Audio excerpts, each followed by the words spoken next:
I'm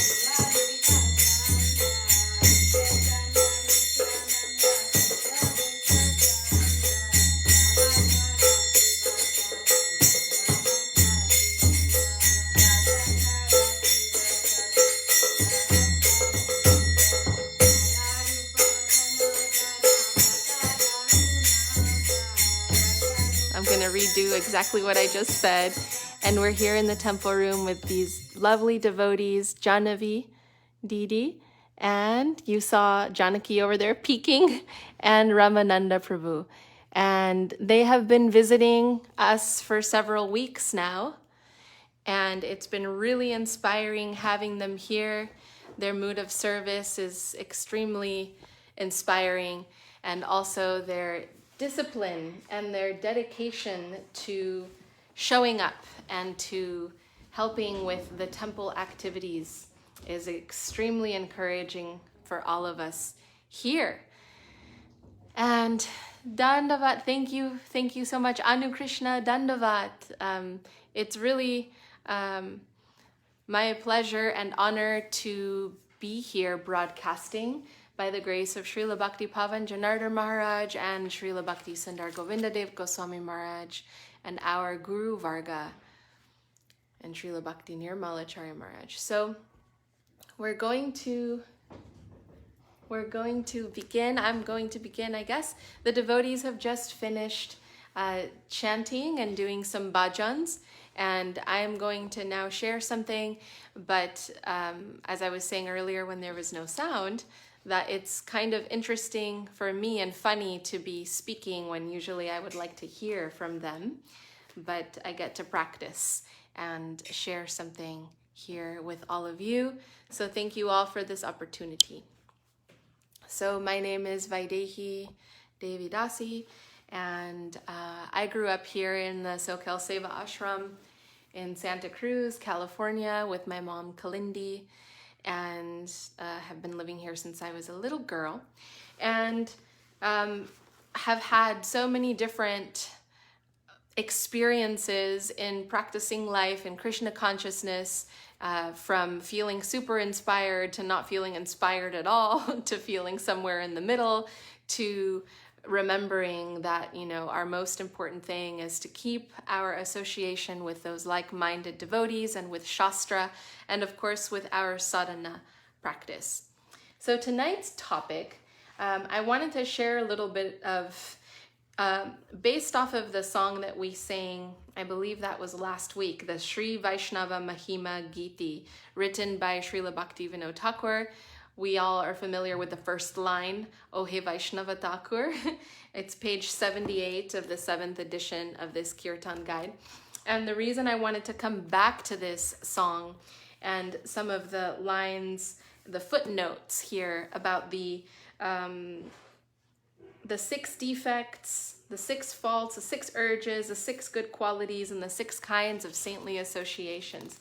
I really love when our amazing, wonderful, transcendental spiritual knowledge is organized into these categories, because it makes it kind of easier for our Kali Yuga brains to remember and to absorb and to have some way of referencing this information.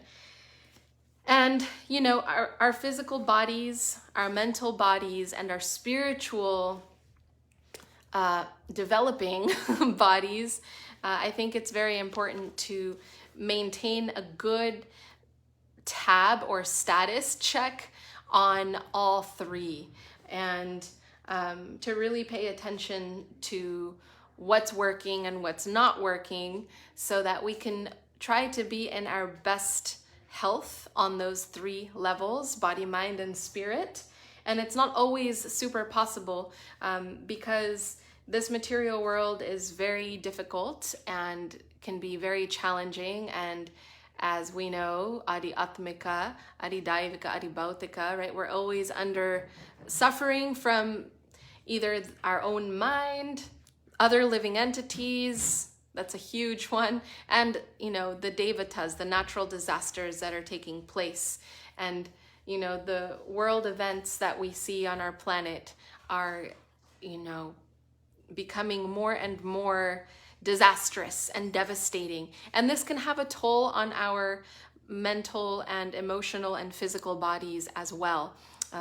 So how can we try to stay afloat and really not drown in the darkness or in the difficulty that is approaching us from all sides?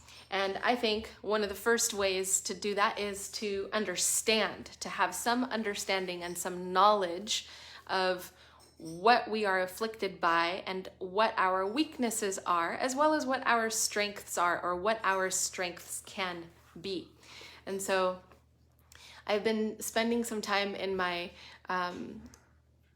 I'm building a business. I've been building it for a little bit of time, and that includes building programs for coaching.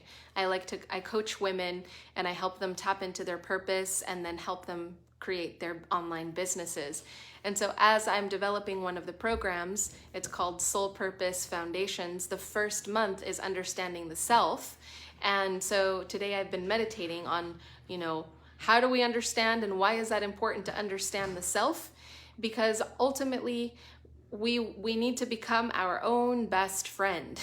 We need to become our own reliable friend and association, and thereby making our mind hopefully a friend. And it's not all up to us to do this, but it is an opportunity to at least apply the spiritual framework of the spiritual knowledge that our gurus have given us, so that we can self-check to the best of our ability. And self-reflection, I think, is one of the most important things that we can do, and the environment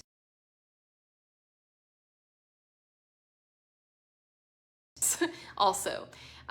So to prevent extra slappings, the more that we can mitigate our own tendency to make mistakes and to be envious and to be greedy and all of these things, the less we're going to be slapped around, hopefully, by the environment. And it takes strength, and it's not easy.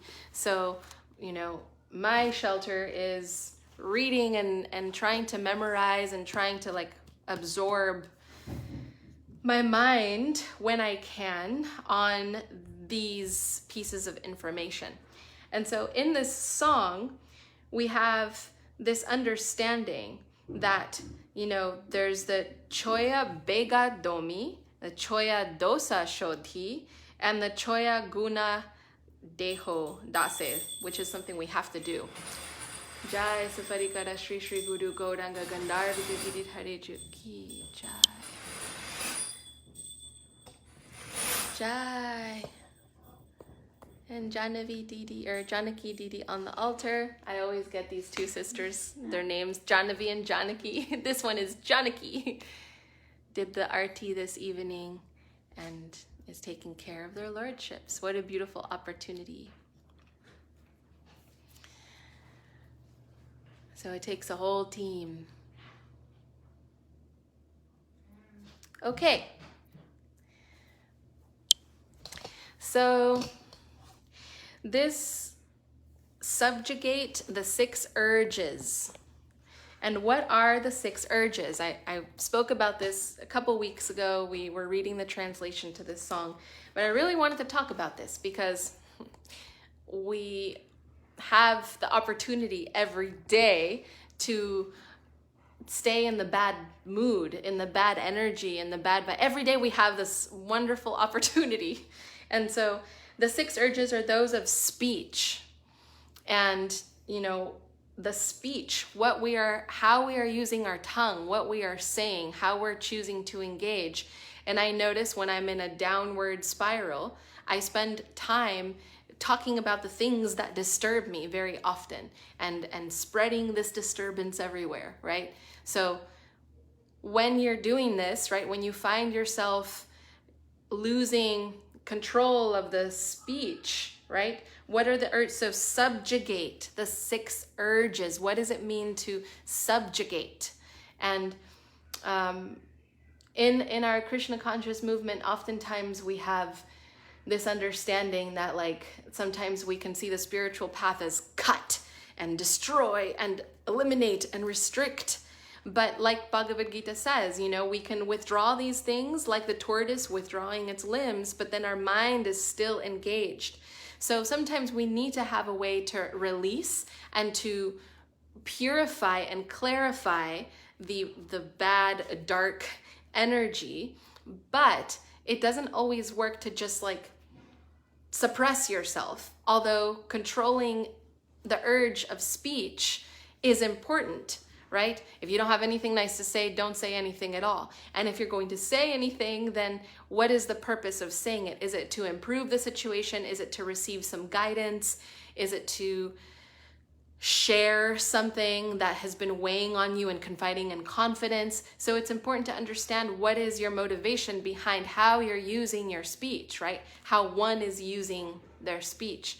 And it's like my intelligence knows, like I've heard these things and I have an ideal, but when I'm in a bad space, just like all of us, when our mind is like not our friend today, because the mind is like our friend one day, and then it's not our friend the next day. It's very fickle. It's very unreliable.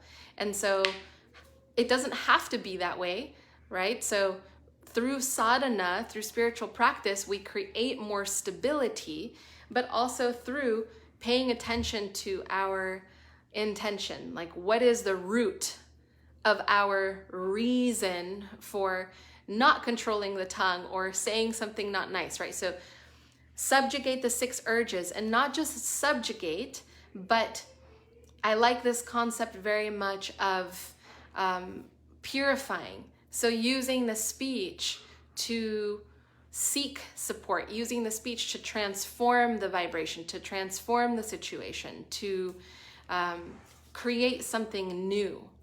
So when we feel like our speech is being usurped by the dark energy, then what can we do to subjugate that? And engaging that tongue in Krishna Katha, right? And in reading or hearing. And I remember a couple of weeks ago, I was having a really, really hard day. Something had happened and I did not want to do the class. I was really having a hard time. And I expressed it to one of the devotee friends. And I remember he said, "What happened?" And I said, "I'll tell you later." He's like, "Okay, I will do kirtan with you." And we just did kirtan together, and immediately I felt so much better. And we were reading this song actually. So even though not feeling good, use the speech to create opportunity, possibility, and to engage in something higher than the mud that I may be swimming in. And whether the mud, like someone threw the mud at me or I created the mud, it doesn't matter. It's mud, right? And okay, we're back.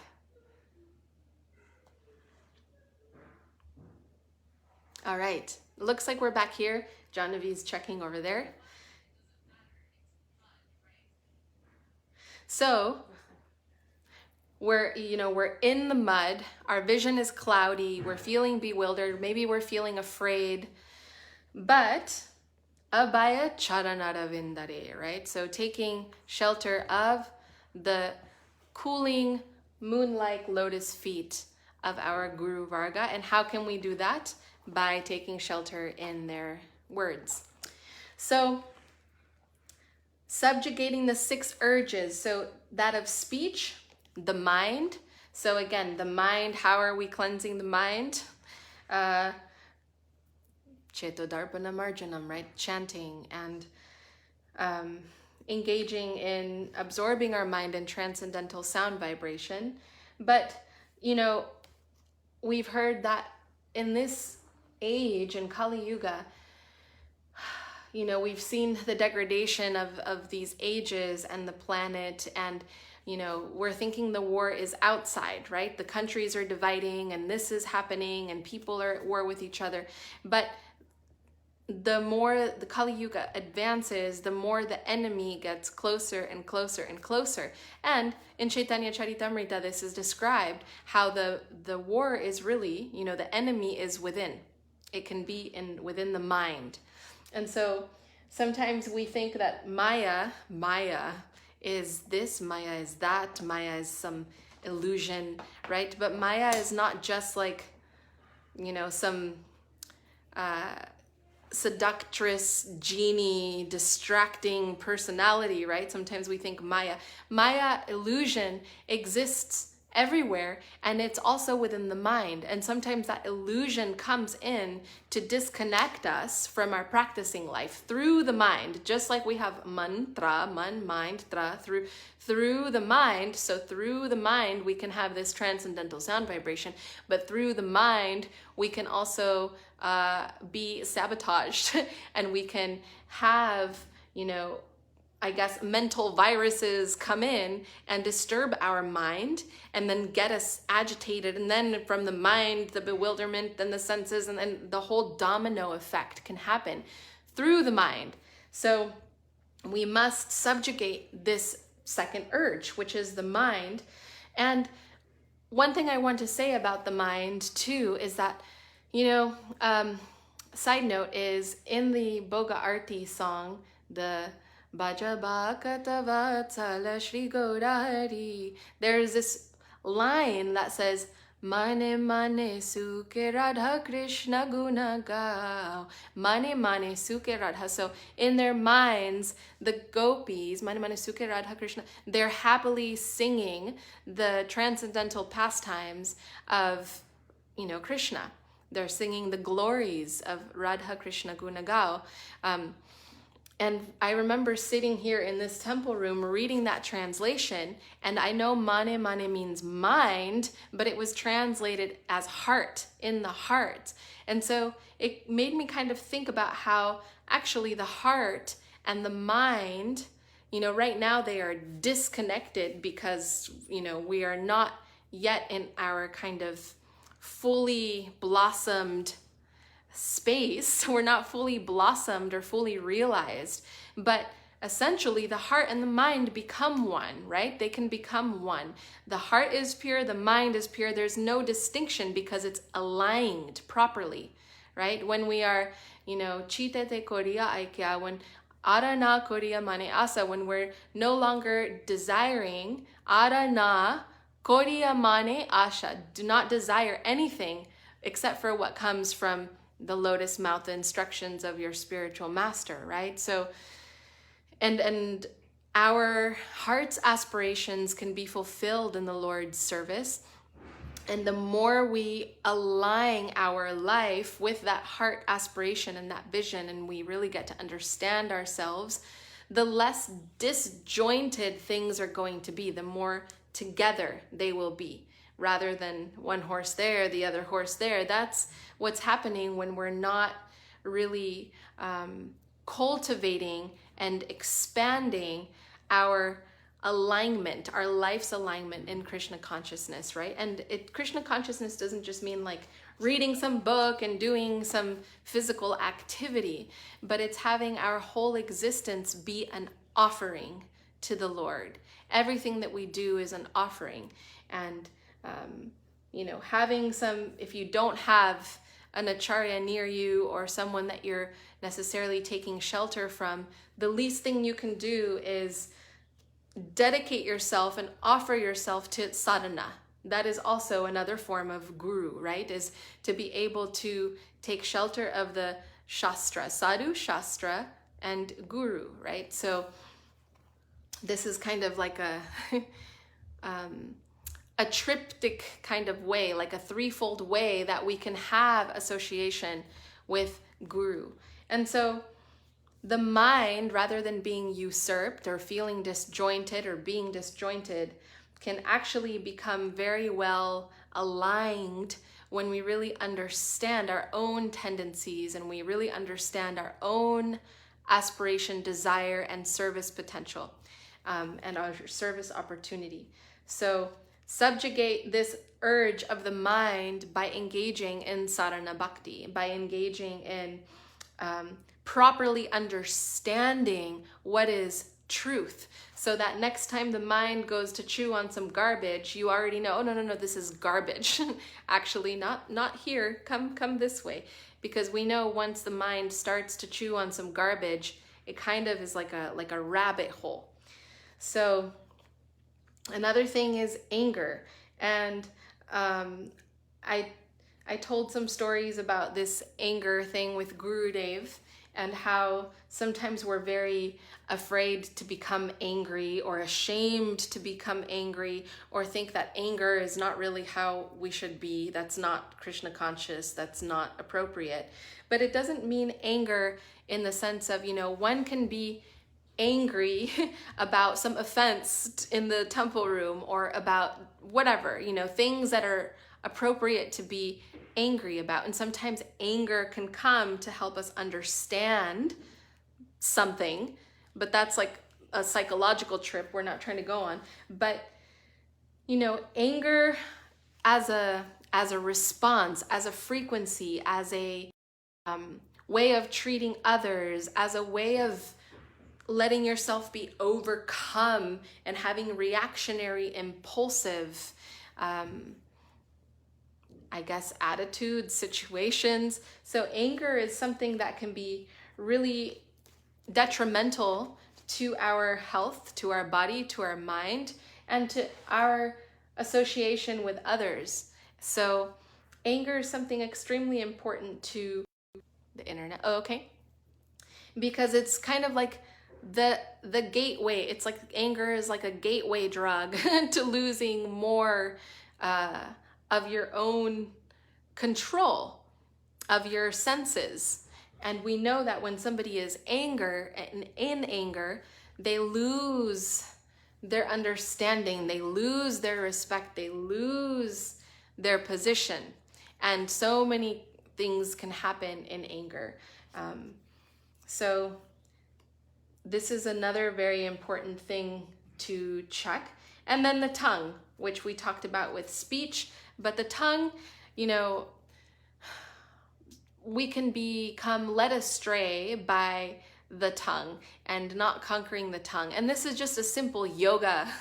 This can be just like a simple yoga thing, right? So when we don't control the tongue, we don't control the speech, we lose our health, we lose our ability to have some self-reflection. We're impulsive with the tongue, right? So the best way to conquer the tongue is by offering food stuff and taking that as prasadam, and by doing our best to engage the tongue like an exercise in transcendental sound vibration. So, and then the belly, right? Not just eating out of gluttony or eating any time of day, and then the genitals. So having some self-restraint, having some proper intention with the way we're going about our lives, eating, consuming, how we're associating with others. So these are the 6 urges. These are urges that come like waves, right? When you feel that wave, get to understand how the urges show up for you. Like understand how do they come for me? Like not just something I hear about the urges, this defects. Like no, like I have these urges. I'm in a human body. How do they come? Where do I feel it in my body? How do I respond? Which one of these urges do I need to support or to nurture? We have to, how can we take an approach to reading this translation and not just like understanding on some intellectual level? Okay, looks like we're back. Yeah, so how can we really become familiar with how these urges show up for us? Like take this personally and understand what your 6 urges are and how they show up for you. And I'm going to repeat them again, write them down, meditate on them. I really think like we have the best self-help knowledge out there, right? So the 6 urges are those of speech, the mind, anger, the tongue, the belly, and the genitals. And notice these are all in this line, right? In this central line of our body, which is this point, right? Like when we can learn to conquer the tongue, then we naturally can conquer the stomach, then we can conquer the genitals, we can conquer our speech and our impulses. And the best way to engage in that conquering is yoga, right? Bhakti yoga, and also yoga. Okay, any comments? Any input? No? Yeah. Do you ever think about this? Like, how does this show up for me? No? Have you tried before? It's last night I had my exercise, like I did this exercise. I was like thinking, oh, how do these 6 urges show up for me? And here I'll share what I found as I was investigating. So hypocrisy, right? Like, why do we struggle? And this is just still on the first point of subjugating the 6 urges. And again, this is me taking this knowledge and really thinking about it and then sharing some of these insights. But like, what is hypocrisy, right? Hypocrisy is when we are, in my definition, you may have your own, and feel free to write it in the comments. Feel free to share if you have some ideas. But like, when you have, you know, your own idea of something and how it should be, right? And then you see somebody else maybe doing something different, whatever it is.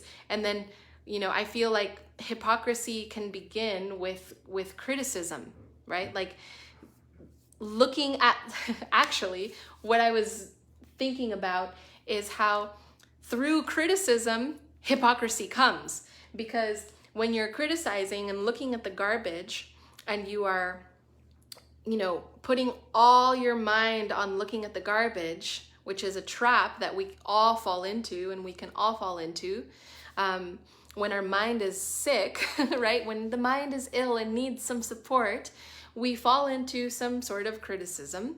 And then hypocrisy comes, because where your, you know, energy goes, where your attention goes.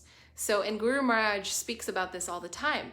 So when you start focusing on the criticism and the negative, and it can be very hard to escape because it's trying to come in all the time, then what happens is you end up meditating on those qualities and kind of planting seeds. You're like planting the seeds for those things to happen and come within you. Our speech is very powerful. They're not just saying to rectify the speech, the mind, the anger, the tongue, the belly, and the genitals because they want us to suffer and to feel suppressed and to not enjoy our lives and not eat the things we want. That's not why we have this instruction. The reason we have this instruction is because these are the gateways for darkness to come in. So, honestly, these are kind of like me and my warrior brain. I'm always like on some warrior thing. These are actually like weapons, like energetic, you know, weapons for protecting ourselves from having these things come in. These are gateways, right? These urges are gateways. So it's like, you know, through the veins, they're administering, you know, medicines and cameras and things to check the health. So these are like the veins of our body, these urges, right? The reason we want to control them or check them or heal them or cleanse them is because through these urges, darkness enters. And we end up, you know, putting mud on ourselves. So if we're trying to get somehow clean and not be trapped in the mud, then it's through these urges that we get trapped in the mud. And so this is why we're being encouraged to subjugate these 6 urges. And so I was thinking about, you know, what happens when you don't control your tongue, when you don't control your speech. And, you know, what happens naturally is criticizing, speaking not well, and all of these things, and focusing on meditating on the bad things, right? Then you plant the seeds for hypocrisy. And then what happens is you end up doing exactly what you criticize and becoming exactly what you criticize. So what you look down upon and don't like within yourself, now you are fully practicing whatever it is that you consumed, right? That you ate.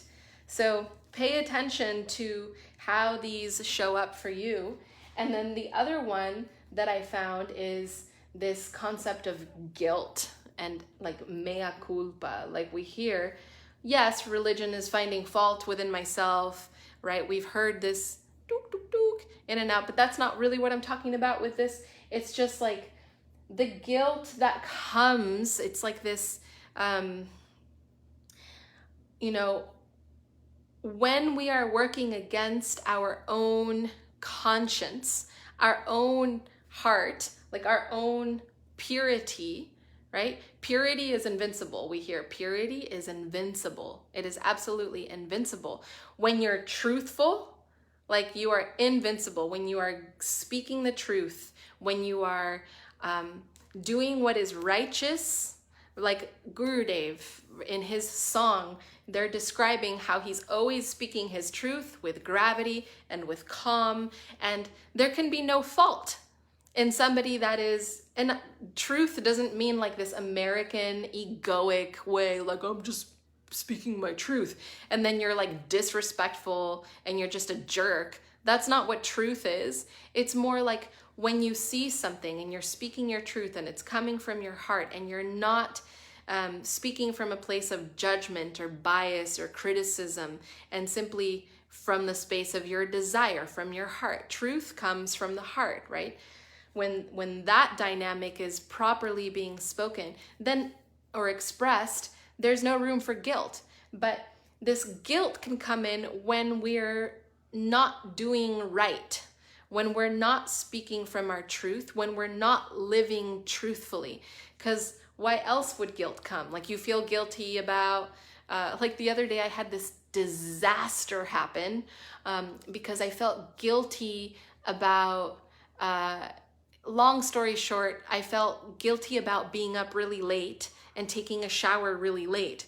And so I took a shower in this bathroom that I wasn't supposed to take a shower. I was a guest, and it became this like big drama, all because, and this is not a very good example, but I just realized how guilt is actually, it's not the way we want to live our lives. And oftentimes, just from like ashram life or from devotional practicing life, when we feel we're not perfect, or we feel we're not doing everything we should, or we feel whatever it is, this guilt can come when we're not living in our truth. We're not living in our full potential.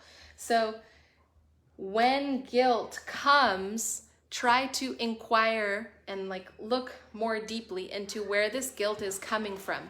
And instead of like sitting in your guilt and feeling afraid, try to understand the root of where that guilt is coming from and how you can begin to shift things so that you're not living in that way, because it's a very ugly feeling. So I was reflecting on this and thinking about these 6 urges and how when I lose my own sense of truth, my own sense of discipline, when I don't, when I'm not mindful with how I'm using my speech, then guilt can come so easily. And then the poison, the train of poison continues. It's like a domino effect of poison. And so, you know, ultimately, all of these things are like a form of intoxicating our system.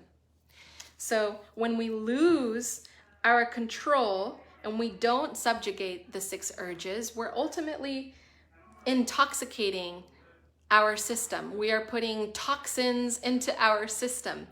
So it makes the mind impure, it affects our lifestyle, it affects how we're moving and what we're doing.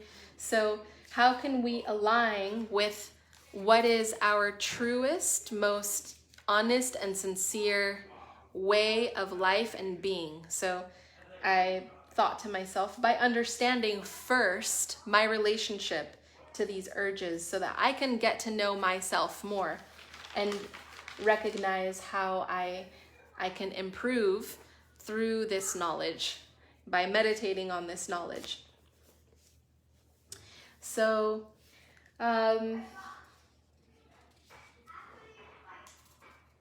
there's some note here that I wrote. Give me a second.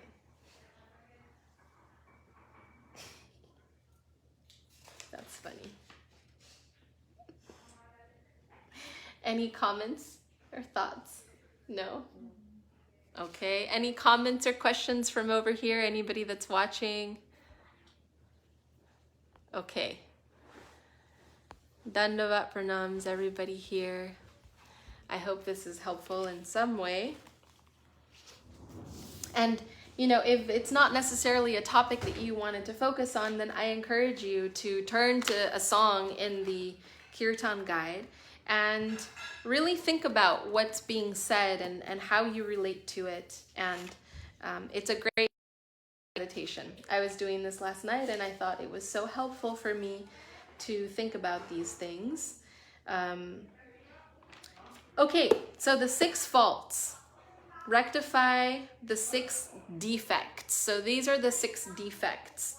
So when we lose control and give in to our urges, now we can, the next domino effect is these defects, these 6. Oh, we're back. Okay, great. All right, so again, we're reading from the Sri Vaishnava Mahima Giti from this book, or this song in the Kirtan guide, 7th edition. And we are on verse 2, Chaya Vega Domi, Chaya Dosha Shodhi. And we are on Chaya Dosa Shodhi. So the 6 faults. So the 6 faults are overeating or collecting more monetary funds than required. So being gluttonous, right? Like sometimes gluttony or overeating or collecting more than required comes from a place of scarcity, right? Like I'm going to eat now or take now or do now. And it really, what is the root of that is scarcity.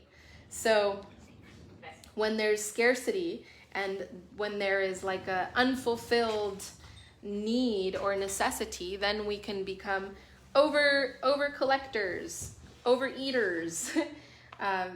So paying attention to your relationship to these 6 faults. So overeating or collecting more monetary funds than required, right? What is that greed or that gluttony? And then over endeavoring for material objectives. And this one I think is really, really important because building a business, for example, is really a lot and it's exhausting. And I've been experiencing that, over endeavoring for material objectives. So I notice when I'm not offering my material goals, when I'm not connecting my material endeavors to the service plane, it feels really, really exhausting and not exciting and not encouraging. I would much rather do anything else. And so what I find is a great way to check yourself when this might be happening is first offering it up.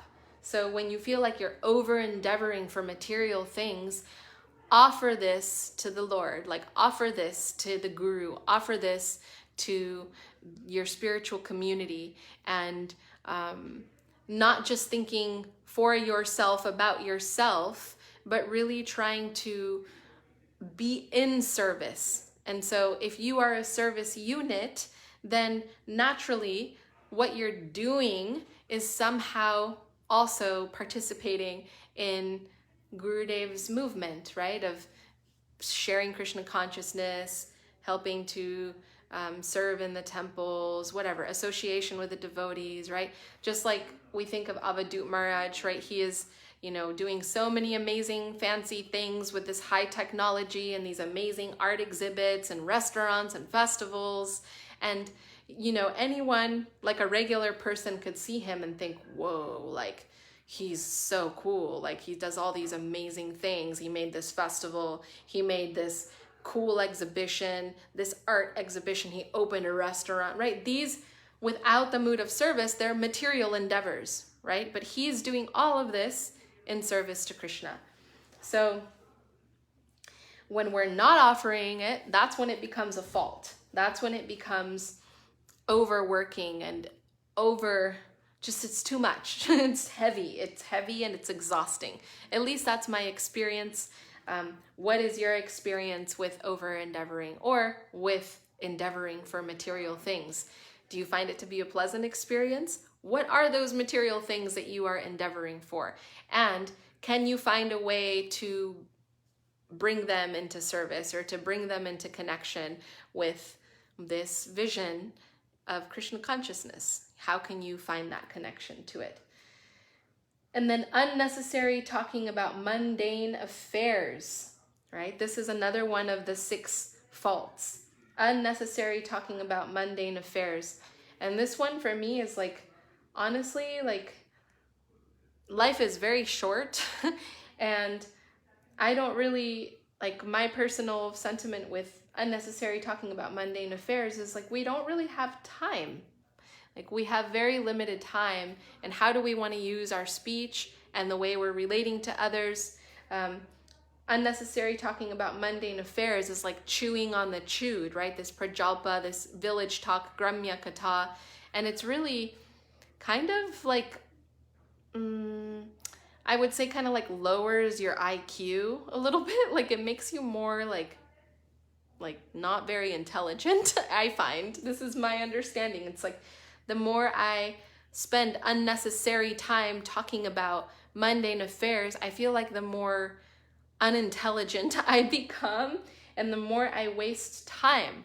So even sometimes absorbing my mind in like business knowledge feels very like consuming and uncomfortable, but you be the judge of what your personal limit is and what your motivation for speaking about mundane affairs. What, like Ramananda Prabhu said a couple weeks ago, like, who said this?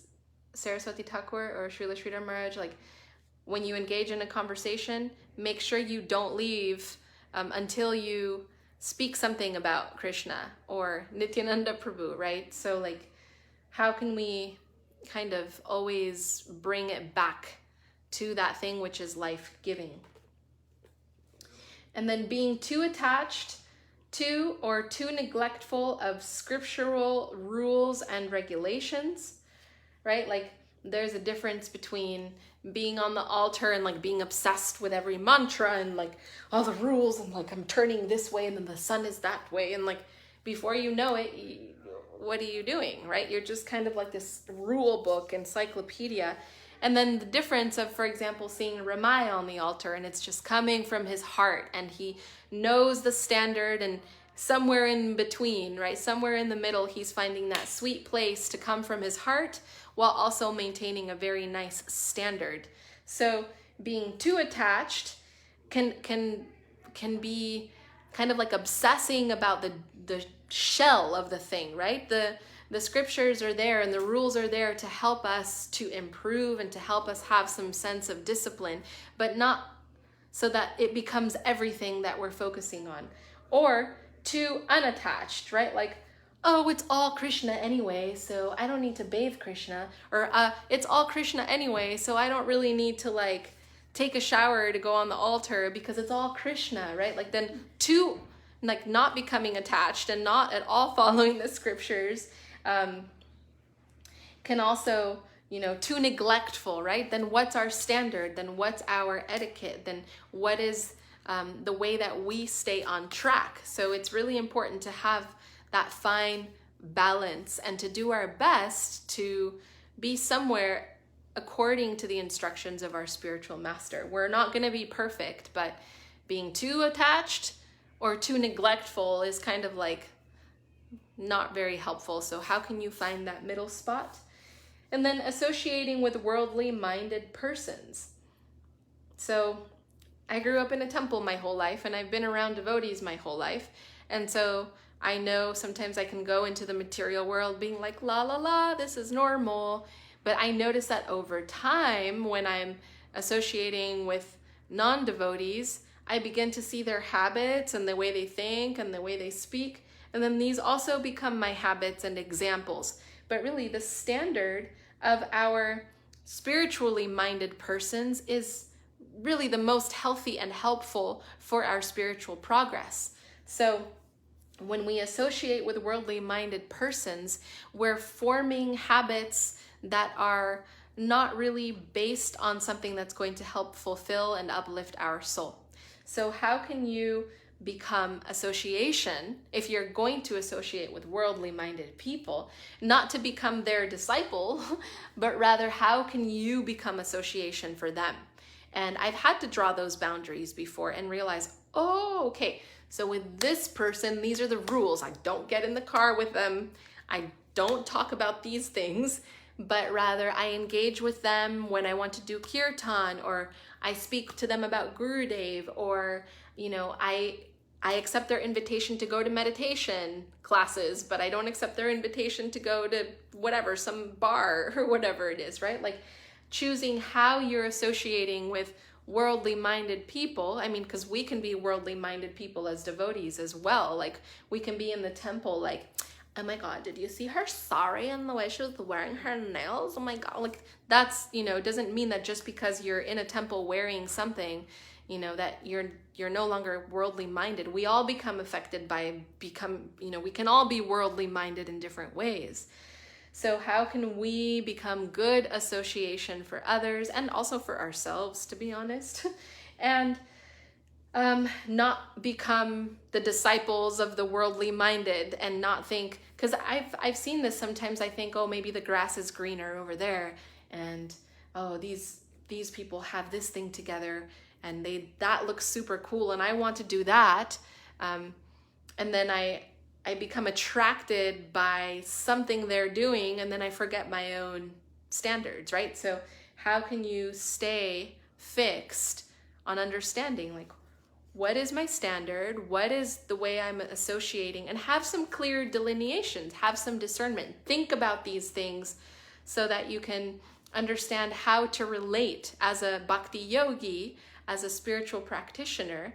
It's not like we're going to hide in the forest, right? We have to engage and we have to interact, and Maya is everywhere, just like Krishna is everywhere. And so we have to, there's always a fine line between these things. So again, we want to walk the middle path, very, very ninja, very ninja. Okay, and then lusting after mundane achievements. Yeah, so it's like, Gurudev is not impressed by, our external show of mundane achievements. He's not impressed by, mundane achievements. He's just not. I remember when I was younger, I played music, and it was like, oh, go play music for Gurudev. And I was like, I don't want to play him like Twinkle, Twinkle, Little Star on my cello. Like, that doesn't seem attractive to me. Like, I had some understanding as a child, like, he doesn't care about that mundane achievement. But if I, turn that into something for preaching, that's another story, right? He doesn't care about just some building and building some big building or whatever, just some external thing, right? He cares about the hearts of the devotees becoming a building or a temple of the Lord, right? So, it's not about the external mundane achievement, but it's about the heart and how it's serving the heart of the devotees and also our own heart as we're aspiring. So lusting after mundane achievements, right? Sometimes it's like we want to accomplish things that are cool in the mundane world. We want it too. And we can have it all. We can have it too.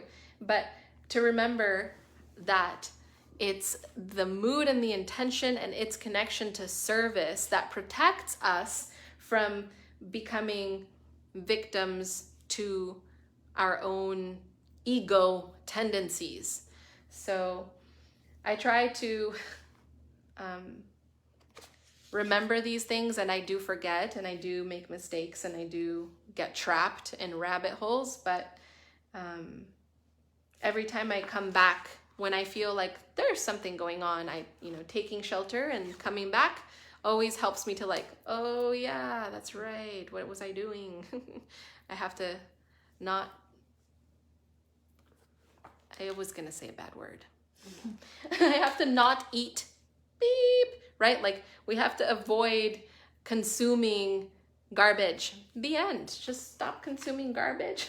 and the way we can stop that is by understanding what is garbage and understanding what is not garbage, and understanding what is real, because we're like babies right now. Like, we don't really understand what's good and what's bad. And so sometimes we will become attracted and gravitate towards these different things. And so I wanted to just share this concept and topic tonight. Not sure why I felt drawn to share this. I was meditating on these things last night, but no particular reason. Just I really liked this understanding, or this remembrance, to really look at myself and to think about how these things relate to me. Because this isn't just some like poetic song that we're singing in the temple room. This is actually like knowledge and like the tools for checking ourselves. So yes, challenge to check oneself accepted. And I encourage you, we could do like a check yourself challenge. Check yourself challenge, hashtag check yourself. And how do you check yourself? Understanding what we need to check. So here it is described. So again, it is the song Sri Vaishnava Mahima Giti by Srila Bhaktivinoda Thakur. Ohe Vaishnava Thakura. Doya Rasagara.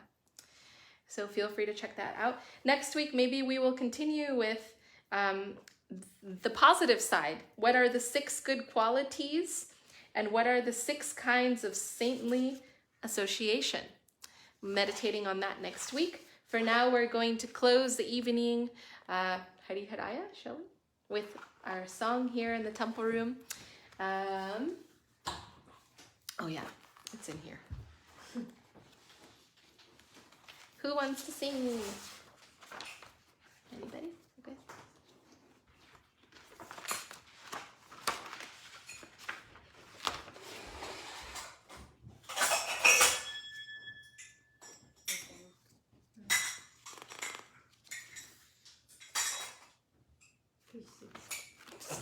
Thanks. Hare Nama Krishna Yadavaya Namaha. Hari Haraya Nama Krishna Yadavaya Namaha.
Srila Bhakti Pavan Janardhan Maharaj Ki Jai. Jai. Srila Bhakti Kushamashra Maharaj Ki Jai. Jai. Srila Bhakti Nirmalacharya Maharaj Ki Jai. Jai. Srila Bhakti Sundar Govinda Dev Goswami Maharaj Ki Jai. Srila Bhakti Rakhak Sridhar Dev Goswami Maharaj Ki Jai. Srila Bhakti Siddhanta Saraswati Thakur Prabhupada Ki Jai. Srila A.C. Bhaktivedanta Swami Prabhupada Ki Jai. Jai. Namacharya Srila Haridas Thakur Ki Jai. Jai. Sri Rupanuga Guru Varga Ki Jai. Jai. Saparshad Sri Nityananda Prabhu Ki Jai. Saparshad Sriman Mahaprabhu Ki Jai. Bhakta Prabhat Prahlad Maharaj Ki Jai. Sri Nishringadev Ki Jai. Subhadra Baladev Jagannath Ju Ki Jai. Nam Purushottam Dham Ki Jai. Navadvip Dham Ki Jai. Mayapur Dham Ki Jai. Sri Chaitanya Saraswat Mat Ki Jai. Sri Chaitanya Saraswat Mat Kacharya Vrinda Ki Jai. Ganga Jamuna Kalindi Ju Ki Jai. What else am I missing? Oh, Grancharaj Srimad Bhagavatam Sri Chaitanya Charitamrita Ki Jai. Samaveda Bhakta Vrinda Ki Jai. Dakoti Vaishnava Vrinda Ki Jai. Sri Harinam Sankirtan Ki Jai. Nitai Gaur Premanande Hari Bol.